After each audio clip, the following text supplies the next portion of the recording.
படத்தோட ஆரம்பத்துல ஒரு கிராமத்தை காட்டுறாங்க. அந்த கிராமத்தோட அழக ஒரு ஸ்கூல் பையன் விவரிக்கிறதோட படம் ஸ்டார்ட் ஆகுது. அந்த பையன் பேரு கிரைக். அவன் ஒரு மிடில் ஸ்கூல் ஸ்டூடெண்ட். அவன் படிப்புல கெட்டிக்காரனாவும் புத்திசாலியாவும் இருக்கிறான். அதே நேரத்துல ஒரு பில்லியனரை காட்டுறாங்க. அவரு பேரு ஹாரிகன். அவரும் கிரைக்கோட வில்லேஜ்ல தான் இருக்காரு. அவருக்குன்னு சொந்தம்னு சொல்லிக்க யாரும் இருக்க மாட்டாங்க. அதனால என்னவோ ஒரு பெரிய சிட்டில வாழ பிடிக்காம இயற்கை சூழல் நிறைஞ்ச கிரைக்கோட வில்லேஜ்ல வாழ்ந்துட்டு இருக்காரு. அவருக்கு புத்தகம் படிக்கிறதுல அதிக ஆர்வம் இருக்கும். அவருக்கு ரொம்ப வயசானதுனால கண் பார்வை மங்கி போயிருக்கு. அதனால புக்க படிச்சு காட்டுறதுக்காக ஒரு ஆளை தேடுறாரு. அப்பதான் ஒரு நாள் எதிர்பாராத விதமா கிரைக பாக்குறாரு. அவன் நடந்துக்கிற விதம் சின்ன வயசு ஹாரிகனை ரிசம்பிள் பண்ற மாதிரி ஃபீல் பண்றாரு. ஆல்ரெடி ஹாரிகன் புக் ரீட் பண்ண ஆள் தேடிட்டு இருப்பாரு இல்லையா, அதுக்காக கிரைக சூஸ் பண்ண நினைக்கிறாரு. அந்த ரீசனுக்காக கிரைகோட அப்பாவை மீட் பண்ற ஹாரிகன், எனக்கு வயசாயிருச்சு, புக்ஸை ரீட் பண்ண ரொம்பவே சிரமமா இருக்கு, எனக்கு புக் ரீட் பண்ணி காமிக்க ஒரு ஆள் தேவைப்படுறாங்க. உங்க பையனை சர்ச்ல பார்த்து எனக்கு ரொம்பவே பிடிச்சிருச்சு, அவனை புக் ரீட் பண்றதுக்காக என்கிட்ட அனுப்புங்க, அதுக்கு நான் ஒரு சம்பளமும் கொடுக்குறேன், உங்களுக்கு ஓகேன்னு கிரைக வீட்டுக்கு அனுப்புங்கன்னு சொல்றாரு. கிரைகோட அப்பாவுக்கும் ஹாரிகனோட டீல் புடிச்சு போக நம்ம பையனும் பார்ட் டைம் ஜாப் மாதிரி போயிட்டு வரட்டும்னு ஓகே சொல்றாரு. அடுத்த நாள் கிரைகும் ஹாரிகனோட வீட்டுக்கு போறான். அவரோட வீடு பார்க்க பிரம்மாண்டமா அழகா இருக்கு. பசுமையான காடுகளுக்கு இடையில அமைதியான சூழலோட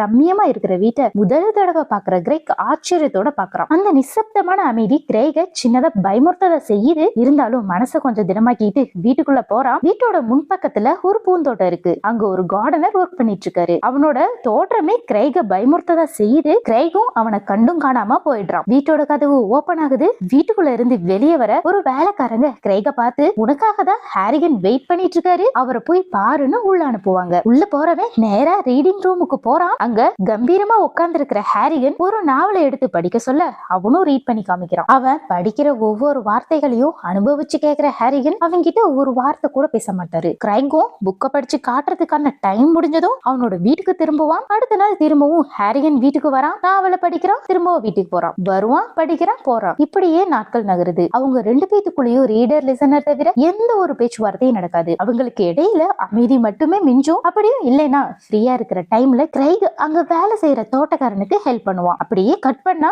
கிரைகோட வீட்டை காட்டுறாங்க. அங்க அவனோட அப்பா அந்த மாசத்துக்கான வீட்டோட கணக்கு வழக்கு எல்லாத்தையும் பாத்துக்கிட்டு இருக்காரு. கிரைகோ அம்மா இல்லாத வாழ்க்கை தனக்கு தனிமையை தரதா சொல்றான். அப்பதான் அவனோட அப்பாவும் என்னதான் இருந்தாலும் அவன் அம்மாவுடைய பாசத்துக்கு ஏங்குறத ஒரு அப்பாவா என்னைக்குமே ஃபுல்ஃபில் பண்ண முடியாதுன்னு ஃபீல் பண்றாரு. அடுத்ததா புக் ரீட் பண்ண போன இடத்துல ஹாரிகன் இல்லாதத பாக்குற கிரைக் அங்க இருக்கிற ஒரு சீக்ரெட் ரூமுக்குள்ள நுழைய ட்ரை பண்றான். அந்த நேரம் பார்த்து கரெக்டா வர ஹாரிகன், எதுக்காக அந்த ரூமை ஓபன் பண்ற, ஏதாச்சும் கேள்வி இருந்தா என்கிட்ட கேளுன்னு சொல்றாரு. கிரைகோ, நான் வந்ததுல இருந்து இந்த ரூம் க்ளோஸ்லயே தான் இருக்கு, அதான் ஒரு ஆர்வத்துல ஓபன் பண்ண ட்ரை பண்ணேன், சரி நீங்களாச்சும் அந்த ரூம்ல என்ன இருக்குன்னு சொல்லுங்கன்னு கேக்குறான். அதுக்கு ஹாரிகனும் கொஞ்சம் யோசிக்காம, அது என்னுடைய சீக்ரெட் ரூம், அந்த ரூமுக்குள்ள என்ன இருக்குன்னு நீ தெரிஞ்சுக்க வேண்டிய அவசியம் இல்ல, நீ என்ன வேலைக்கு வந்தையோ அந்த வேலையை மட்டும் பாருன்னு சொல்லிட்டு புக்க படிக்க சொல்றாரு. அவனும் அந்த ரூம்ல இருந்து ஒரு புக்கை எடுத்து படிக்க ஸ்டார்ட் பண்றான். கிரைக் ரொம்ப நாளா புக்க படிச்சு படிச்சு ரொம்பவே எக்ஸ்பீரியன்ஸ் ஆனதுனால அதுல இருக்கிற கதைய அனுபவிச்சு சொல்ல ஆரம்பிக்கிறான். அவன் ரசிச்சு ரசிச்சு படிக்கிறத பாக்குற ஹாரிகன் அவங்கிட்ட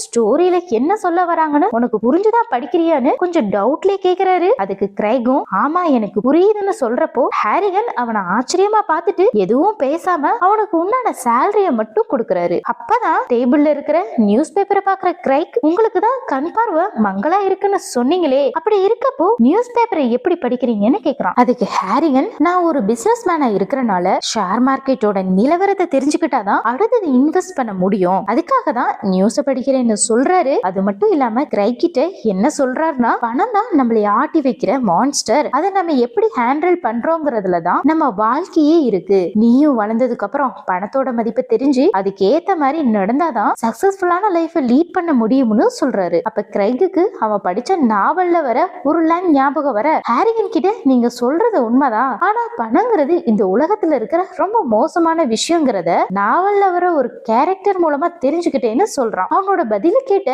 ஹாரிகனும், நீ நினைக்கிற மாதிரி எல்லாம் கிடையாது, பணத்தை நம்ம எப்படி யூஸ் பண்ணணும், எப்படி மதிப்பிடணும் அப்படிங்கறத நீ தெரிஞ்சுக்கணும்னு சொல்றாரு. ஹாரிகனோட பதில் கிரைக்கு அவரை பத்தி மேல தெரிஞ்சுக்கிற ஆர்வத்தை உண்டாக்குது. அதனால என்ன பண்றானா, நேரா லைப்ரரிக்கு போறான். அங்க இருக்கிற சிஸ்டத்துல ஹாரிகனோட பர்சனல் லைஃபை சர்ச் பண்ணி தெரிஞ்சுக்கிறான். அவர் ஒரு பெரிய பிசினஸ் மேனா இருந்தனால அவரை பத்தின ஆர்டிகல்ஸ் நிறைய வந்திருக்கும். அப்பதான் அவனுக்கு ஒரு விஷயம் புரியுது, ஹாரிகனுக்கு உறவுன்னு சொல்லிக்க யாரும் இல்லைன்னு. அதனாலதான் அவருடைய தனிமையை போக்குறதுக்காக புக் ரீடிங்கிற பேருல நம்மள சூஸ் பண்ணிருக்காருன்னு. அப்படியே கட் பண்ணா 5 வருஷம் கழிச்சு கிரைகையும் ஹாரிகனையும் காட்டுறாங்க. அவங்க ரெண்டு பேத்துக்கும் இடையில இருக்கிற ஃப்ரெண்ட்ஷிப் ரொம்பவே ஸ்ட்ராங் ஆகுது. அதே நேரத்துல ஹாரிகனுக்கு வயசானதுனால ஹெல்த் இஷ்யூஸ் வர ஆரம்பிக்குது. இருந்தாலும் கிரைக் அவருக்காக புக்ஸை ரீட் பண்ணி காமிச்சுக்கிட்டே இருக்கான். அங்க கிரைகுக்கும் அவனோட சீனியருக்கும் இடையில பிரச்சனை அதிகமாகுது. அங்க கிரைகோட சீனியர் அவனை ரேக் பண்ண ஆரம்பிக்கிறான். அதை பாக்குற டீச்சர் கிரைகுக்கு சப்போர்ட் பண்ணி சீனியரை வார்ன் பண்றாங்க. இதனால டென்ஷன் ஆகுற சீனியர் கிரைக பார்த்து கண்டிப்பா ஒரு நாள் உன்னை பழி வாங்குவேன்னு மிரட்டுறான். இருந்தாலும் கிரைக் சீனியரோட மிரட்டல பெருசா எடுத்துக்காம ஒன்னும் நடக்காத மாதிரி போயிடுவான். ஸ்கூல் முடிச்சு வீட்டுக்கு போற கிரைக் அவனோட அப்பா கிட்ட மொபைல் ஒண்ணு வேணும்னு கேக்குறான். அவனோட அப்பாவோ ஸ்கூல் படிக்கிற பையனுக்கு எதுக்கும் மொபைல்னு கேக்குறாரு. கிரைகும் ஏதாச்சும் எமர்ஜென்சினா போலீஸ்க்கு கால் பண்றதுக்கு வேணும்னு சொல்றான். அவனோட அப்பாவும் நம்ம டவுன் ரொம்ப சின்னது, ஹெல்ப்னு கேட்டாலே ரொம்ப பேர் ஓடி வருவாங்க, அப்படி இருக்கப்போ உனக்கு எதுக்கு மொபைல், நான் வாங்கி தர மாட்டேன்னு சொல்லிடுவாரு. அப்பாவோட பதில கேக்குற கிரைக் ஏமாற்றத்தோட ஹாரிகன் வீட்டுக்கு போறான். வழக்கம் போல அவருக்கு புக் ரீட் பண்ணி காமிக்கிறான். முன்ன போல இல்லாம ரெண்டு பேரும் ரொம்ப சகஜமா நிறைய விஷயங்களை பேசிக்கிட்டு இருக்காங்க. அப்பதான் ஹாரிகன் கிரைக் கிட்ட தன்னோட ஆசையை பத்தி சொல்ல ஆரம்பிக்கிறாரு. அவரோட ஆசை என்னன்னா, போட்டிகள் நிறைஞ்ச உலகத்துல கிரைக் எப்படி வாழணுங்கிறத கற்பனை பண்ணி வச்சிருப்பாரு. அந்த கற்பனைக்கு உயிர் கொடுக்கிற விதமா அவனை நடந்துக்க சொல்றாரு. ஒருத்தரோட வளர்ச்சி எப்படி இருக்கணும்னா, எதுக்காகவும் அடுத்தவங்க கிட்ட கையேந்தி வாங்குற விதமா இல்லாம டிமாண்ட் பண்ணி வாங்குறதா இருக்கணும். அந்த பவர் இருந்தாதான் இந்த காம்படிட்டிவான வேர்ல்டுல நம்ம சர்வைவ் பண்ண முடியும். அதனால உனக்கான பவரை நீ உருவாக்கிக்கன்னு சொல்றாரு. ஹாரிகனோட ஆசையை கேட்கிற கிரைக், நீங்களும் ஒரு பிசினஸ் மேனா இருக்கீங்க, உங்களுக்கு தொழில்ல எதிரிகள் இருந்திருப்பாங்க இல்லையா, அவங்களையெல்லாம் எப்படி சமாளிச்சு தக்க வச்சுக்கிட்டீங்கன்னு கேக்குறான். அதுக்கு கிரைக்,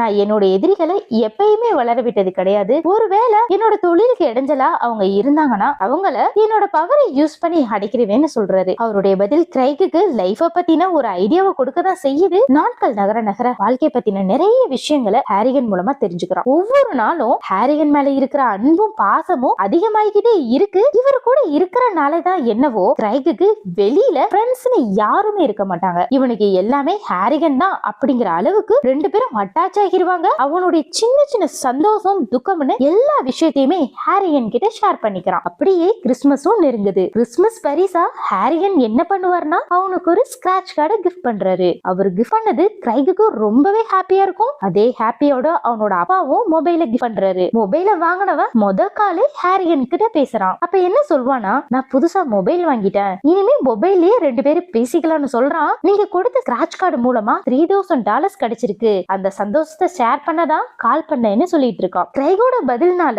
ஏமாற்றம் அடைகிற ஹாரிகன் அவன் மேல கோவப்படுறாரு. அவருக்கு ஏன் கோவம் வருதுன்னா, கிரைக் தனக்கு என்ன கிடைச்சதுன்னு சொல்லி சந்தோஷப்பட்டானே தவிர ஹாரிகனுக்கு ஒரு கிறிஸ்துமஸ் விஷோ அவர் ஹெல்த்தை பத்தி கேரிங்கா 4 வார்த்தை கூட கேட்டிருக்க மாட்டான். அடுத்த நாள் கிரைக் எப்பயும் போல ரீட் பண்ண போறான். அவனை பாக்குற ஹாரிகன், எதுக்காக திரும்ப திரும்ப என்ன பார்க்க வர, என் கூட இருக்கிறது உனக்கு போர் அடிக்கலையா, உன்னோட வயசு பசங்க கேர்ள் ஃப்ரெண்டு ஃப்ரெண்ட்ஸ்னு ஜாலியா லைஃபை என்ஜாய் பண்ணிட்டு இருக்கப்போ நீ மட்டும் எதுக்கு இந்த வயசானவனை தேடி வர, நீயும் உன் வயசுக்கு தகுந்த மாதிரி நடந்துக்கன்னு சொல்றாரு. அதுக்கு கிரைக், நான் ஒன்னும் நீங்க பில்லியனரா இருக்கிறனாலயோ உங்களால ஏதாச்சும் ஆதாயம் கிடைக்குங்கிற நபாசையிலயோ உங்களை தேடி வரல. எனக்கு புக் ரீட் பண்றது ரொம்பவே பிடிச்சிருக்கு. வெளியுலகத்துல எனக்கு இல்லாத பவரை இந்த புக்கை சத்தம் போட்டு படிக்கிறப்போ கிடைக்குதுன்னு சொல்லிட்டு வீட்டுக்கு கிளம்புறான். நெக்ஸ்ட் டே ஹாரிகனை பார்க்க வரப்போ அவருக்காக மொபைலை வாங்கிட்டு வந்து தரான். அவருக்கு மொபைல பத்தி பெருசா எதுவும் தெரியாதனால மொபைலை எப்படி யூஸ் பண்ணணும், அதுல இருக்கிற ஸ்பெசிபிகேஷனை பத்தி எல்லாத்தையும் சொல்லி கொடுத்துட்டு இருக்கான். என்னதான் கிரைக் மொபைலை பத்தி பெருசா சொன்னாலும் அவருக்கு என்னவோ மொபைலை யூஸ் பண்றதுல பெருசா ஆர்வத்தை காட்ட மாட்டாரு. இருந்தாலும் அவர் ஒரு பிசினஸ் மேனா இருக்கிறனால அதுல அப்படி என்னதான் இருக்குன்னு தெரிஞ்சுக்க முயற்சி பண்ணிட்டு இருக்காரு. அதுலயும் குறிப்பா மொபைல் மூலமா ஷேர் மார்க்கெட் பத்தின விஷயங்கள் லைவா கிடைக்கும்னு கிரைக் சொன்னதுக்கு அப்புறம் தான் மொபைலை யூஸ் பண்ண ஆர்வத்தை காட்டுறாரு. கொஞ்ச நாள்லயே மொபைலை யூஸ் பண்றதுனால என்னென்ன விளைவுகள் வருதுங்கிறத பத்தியும் நல்லாவே தெரிஞ்சுக்கிறாரு. அவருக்கு செல்போன் மூலமா கிடைச்ச அனுபவங்கள் எல்லாத்தையும் டெய்லி புக் ரீட் பண்ண வர கிரைக் கிட்ட எடுத்து சொல்றாரு. இது நாள் வரைக்கும் புக்க பத்தி பேசிட்டு இருந்தவங்க மொபைலை பத்தியும் பேச ஆரம்பிக்கிறாங்க. அவங்களுக்குள்ள இருக்கிற ஃப்ரெண்ட்ஷிப் இன்னும் அதிகமாகி நகமும் சதையுமா மாற ஆரம்பிக்குது. இப்படி ரெண்டு பேத்துக்குமான உறவு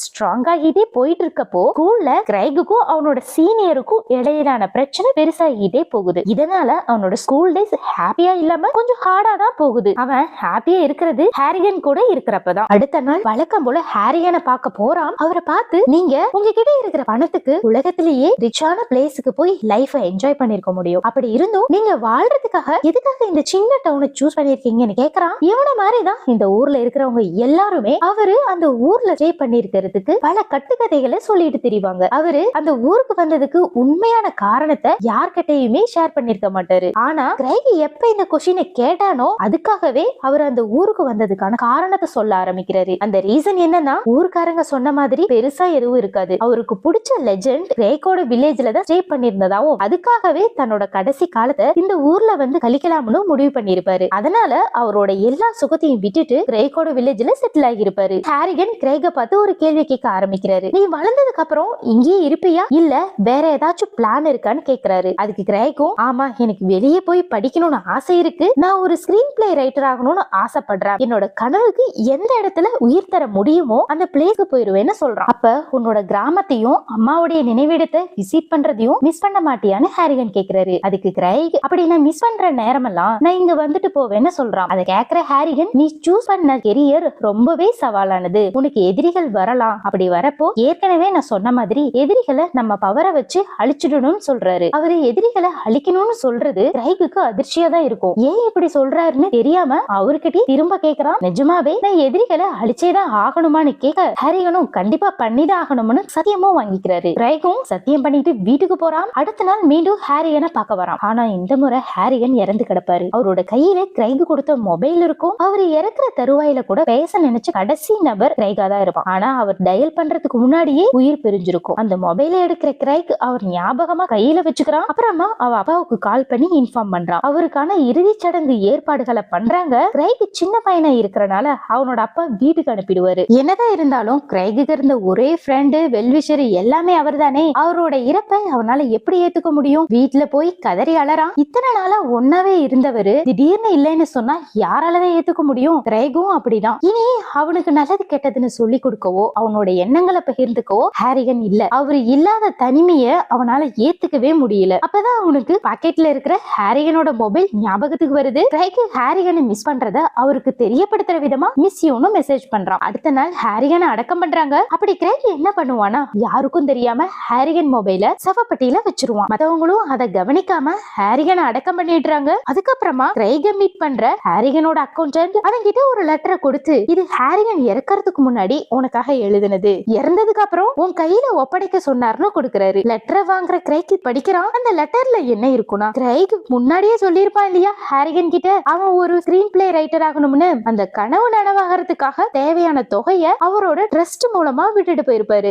எப்ப கிரைக் அது சம்பந்தமான மேற்படிப்பை தொடர ஆசைப்படுறானோ அப்ப அந்த அமௌண்ட்டை எடுத்துக்கலாம்னு எழுதியிருப்பாரு. அப்புறம் லெட்டரோட முடிவுல நானும் தான் உன்னை மிஸ் பண்றேன்னு இருக்கும். அதை படிச்சு பார்த்ததும் கிரைக் ரொம்ப ஷாக் ஆகுறான். நேத்து தான் மிஸ் யூன்னு சென்ட் பண்ணோம், அப்படி இருக்கப்போ மிஸ் யூ டூன்னு எப்படி எழுதியிருப்பாரு? கிரைக் என்ன நினைப்பானா, ஒருவேளை நாமளும் அவரை மிஸ் பண்ணோம்னு நினைச்சுதான் முன்னாடியே லெட்டர் எழுதியிருப்பாருன்னு நினைச்சுக்கிறான். அன்னைக்கு நைட் வீட்டுக்கு வர கிரைக் ஹாரிகனோட மொபைலுக்கு மீண்டும் மெசேஜ் அனுப்புறான். உங்க லெட்டரை படிச்சேன், நீங்க கொடுத்த அமௌண்ட்டுக்கு ரொம்ப நன்றின்னு மெசேஜ் பண்ணிட்டு தூங்கிடுறான். மறுநாள் காலையில எழுந்து மொபைல பாக்குறான். பார்த்து ரொம்ப ஆச்சரியம். இறந்து போன ஹாரிகனோட நம்பர்ல இருந்து கிரைக்கு மெசேஜ் வந்திருக்கும். கிரைக்கு ஒண்ணும் புரியாது. அதே எப்படி ஹாரிகன் நம்பர்ல இருந்து நமக்கு ரிப்ளை வரும்? ஒருவேளை அவர் இறக்கறதுக்கு முன்னாடியே அவரை நம்ம அடக்கம் பண்ணிட்டோன்னு அவரை சேவ் பண்ண சொல்லிதான் மெசேஜ் பண்ணிருப்பாருன்னு நினைக்கிறவன் நேராவா அப்பா கிட்ட ஓடி போய், அப்பா இன்னும் ஹாரிகன் இறக்கல, அவர் உயிரோட தான் இருக்காருன்னு சொல்லி அவனுக்கு வந்த மெசேஜ காட்டுறான். அதுக்கு அவனோட அப்பா, ஹாரிகனை அடக்கம் பண்ணத நாம தான் பார்த்தோம்ல, அப்படி இருக்கப்போ அவரால் எப்படி மெசேஜ் பண்ண முடியும்? அவரோட மொபைலை எடுத்து வேற யாராச்சும் மெசேஜ் பண்ணிருப்பாங்கன்னு சொல்றாரு. இல்லப்பா, கண்டிப்பா ஹாரிகன் தான் அனுப்பியிருக்கணும், நான் தான் யாருக்கும் தெரியாம சவப்பெட்டியில அவரோட மொபைலை வச்சேன், அப்படி இருக்கப்போ வேற யாரும் மெசேஜ் அனுப்ப முடியும்னு அவன் அப்பா சொல்றதை கேட்க மாட்டான். அதுக்கு அவனோட அப்பா, இல்லடா நீ அவர் கூட டைம் ஸ்பெண்ட் பண்ணது எல்லாருக்குமே தெரியும், அவங்க உன்னோட எமோஷனோட விளையாட நினைக்கிறாங்க, அவர் மொபைலை ஹேக் பண்ணி உனக்கு மெசேஜ் பண்ணிருப்பாங்க, நீ மனசை போட்டு குழப்பிக்காம போய் ரெஸ்ட் எடுன்னு அவனோட ரூமுக்கு அனுப்பி வைக்கிறாரு. என்னதான் அவனோட அப்பா ஹாரிகன் இறந்துட்டாருன்னு சொன்னாலுமே அவனோட மனசு ஏத்துக்காது. கொஞ்ச நேரம் மொபைலை பார்த்துட்டு யோசிக்கிறவன், ஒருவேளை ஹாரிகன் இறக்காம உயிரோட இருந்திருந்தா என்ன பண்றது, நாம எதுக்கும் கல்லறையில போய் பார்க்கலான்னு அவனோட சைக்கிள் எடுத்துக்கிட்டு வேக வேகமா போறான். போனவன் அவனோட மொபைலை எடுத்து ஹாரிகன் மொபைலுக்கு கால் பண்றான். ரிங் ஆகிற சத்தம் கேக்குதான்னு கல்லறையில காது வச்சு கேக்குறான். அவன் நினைச்ச மாதிரியே கல்லறையில இருந்து ரிங் ஆகிற சத்தம் கேக்குது. இப்பதான் அவன் தெரிஞ்சுக்கிறான், ஹாரிகன் இறந்தாலும் அவன் மேல இருக்கிற பாசத்தினால ஆன்மாவா தான் கூட இருக்கிறதா கன்ஃபார்ம் பண்றான். இருந்தாலும் கிரைக்கு ஒரு டவுட் இருக்கும், ஒருவேளை தீய ஆன்மாவா மாறி நமக்கு ஏதாச்சும் தொல்லை கொடுப்பாருன்னு நினைக்கிறவன் அங்க ஹாரிகனோட வேலைக்காரிய மீட் பண்றான். அவங்க கிட்ட ஹாரிகனை பத்தி விசாரிக்கிறான். அதுக்கு வேலைக்காரி, ஹாரிகன் கொஞ்சம் மோசமானவரு, ஆனா அந்த மோசமான பக்கத்தை பாக்குற இடத்துல நீ இல்ல, உன் மேல எப்பயும் நல்ல அபிப்பிராயத்தை தான் தான் அவர் வச்சிருந்தாரு. அவரு உன் மேல காட்டின அக்கறைக்கு சந்தோஷப்பட்டுக்கன்னு சொல்றாங்க. அதுக்கு கிரைக் ஹாரிகனை மோசமானவர்னு சொல்றீங்க, ஓகே, அவர் எப்படி கெட்டவர்னு எதை வச்சு சொல்றீங்கன்னு கேக்குறான். அதுக்கு வேலைக்காரி, இங்க ஒருத்தர் கார்டனரா வேலைக்கு இருந்தாரு இல்லையா, நீ கூட பாத்திருப்பியே, என்னைக்கும் ஒரு பொருளை திருடிட்டாரு, அது எப்படியோ ஹாரிகனுக்கு தெரிய வர அவனை அடிச்சு சித்திரவதை பண்ணிதான் வேலையை விட்டே அனுப்பினாரு. அந்த அளவுக்கு அவரு இறக்க மனசு இல்லாத கொடுமைக்காரர்னு சொல்றாங்க. அவரோட ஸ்டோரியை கேட்ட கிரைக் எது எப்படியோ நம்ம மேல அக்கறையா தானே இருக்காரு, அப்ப நம்மள எதுவும் செய்ய மாட்டாருங்கிற நம்பிக்கையில அவரோட ஞாபகமா அவரோட சில பொருட்களை எடுத்துக்கிட்டு வீட்டுக்கு போறான். இப்ப ஹாரிகனும் இல்ல, சோ கிரைக் ஸ்கூல்ல ஃப்ரெண்ட்ஸ் கேர்ள் ஃப்ரெண்ட்ஸ்னு ஜாலியா டைம் ஸ்பெண்ட் பண்றான். இருந்தாலும் அவனுக்கும் சீனியருக்குமான பிரச்சனை நாளுக்கு நாள் பெருசாகுது. அப்படி இருக்கப்பதான் ஒரு நாள் அவனோட சீனியர் போதை பொருளை வித்துட்டு இருக்கிறத கிரைக் பாத்துறான். அடுத்த நாள் பார்த்தா சீனியரை ஸ்கூல்ல இருந்து சஸ்பெண்ட் பண்ணிடுறாங்க. நான் சஸ்பெண்ட் ஆனதுக்கு காரணம் கிரைக் தான் நினைச்சு அவனை பழி வாங்க முடிவு பண்றான். அந்த நாளுக்காக காத்துட்டும் இருக்கான். அவன் காத்திருந்த மாதிரியே